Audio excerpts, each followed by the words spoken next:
Interrogative যুক্ত active ভয়েসকে আমরা কিভাবে প্যাসিভ করব, তাই না? মূল কথা যেটা যে অ্যাক্টিভ ইন্টারোগেটিভ হলে প্যাসিভ ইন্টারোগেটিভ হবে।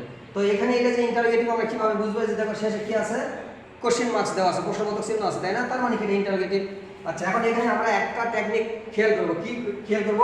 আমরা যখন ইন্টারোগেটিভ যুক্ত অ্যাক্টিভ ভয়েসকে প্যাসিভ ভয়েস করব, তখন প্রথম একটা ওয়ার্ড লেখার মতো জায়গা ফাঁকা রাখবো, ঠিক আছে?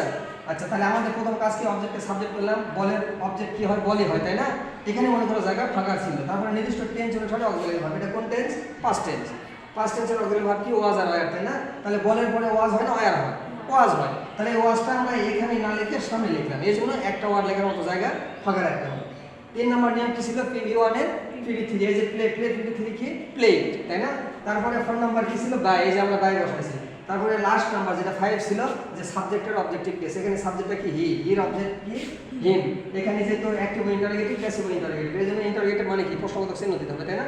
এখানে প্রশ্নবোধক চিহ্ন দিয়ে দিয়েছি আমরা। দেখো অ্যাক্টিভে কি ছিল? Did he play ball.